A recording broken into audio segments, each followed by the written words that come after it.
jungle.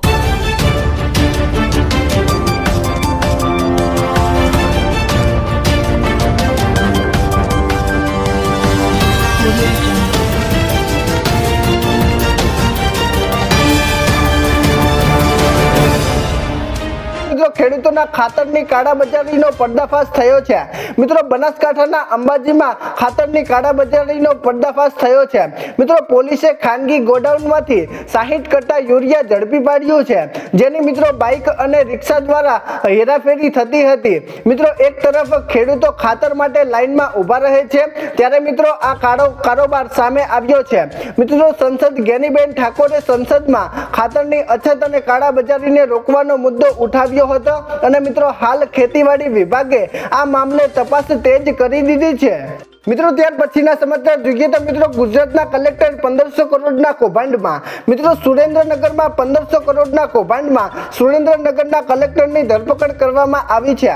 મિત્રો ઈડીના દરોડા બાદ કલેક્ટર રાજેન્દ્ર પટેલની તાત્કાલિક બદલી કરાઈ છે અને મિત્રો જીએડીને હવાલે કરાયા છે। મિત્રો નાયબ મામલતદાર ચંદ્રસિંહ મોરીના બેડરૂમમાંથી 67.50 લાખ રૂપિયા રોકડ મળી આવ્યા હતા અને મિત્રો વાધાજનક દસ્તાવેજો સાથે મળી આવતા તેમની મિત્રો ધરપકડ કરાઈ છે। મિત્રો કોર્ટે આરોપી 1 જાન્યુઆરી 2026 સુધીના રિમાન્ડ પણ મંજૂર કર્યા છે અને મિત્રો કલેક્ટરનો વધારાનો ચાર્જ ડીડીઓને સોંપવામાં આવ્યો છે। મિત્રો ત્યાર પછીના સમાચાર જોઈએ તો મિત્રો ડિલિવરી સેવાઓ હવે બંધ થશે। મિત્રો દેશમાં સ્વિગી, ઝોમેટો અને એમેઝોન જેવા પ્લેટફોર્મ ગીક્સ વિકસે 25 થી 31 ડિસેમ્બર હડતાલનું આયોજન કર્યું છે। મિત્રો ઘટતી આવક અને લાંબા કલાકો સુધી સુરક્ષાના અભાવે લાખો ડિલિવરી પોઈન્ટ્સના આંદોલનમાં આ જોડાશે અને મિત્રો તેઓની મુખ્ય માંગણીઓમાં પારદર્શક પેમેન્ટ, 10 મિનિટની અંદર ડિલિવરી સેવાઓનો અંત અને મિત્રો સોશિયલ સિક્યોરિટીનો સમાવેશ થાય છે। મિત્રો તહેવારોના સમયે હડતાલ પરથી મેટ્રો શહેરમાં ઓનલાઈન ડિલિવરી સેવાઓ ખોરવાઈ છે અને મિત્રો હજુ પણ વધુ ખોરવાય તેવી અત્યારે શક્યતાઓ દેખાઈ રહી છે। મિત્રો ત્યાર પછીના સમાચાર જોઈએ તો મિત્રો ભારતનો નવો ટેક્સી યુગ।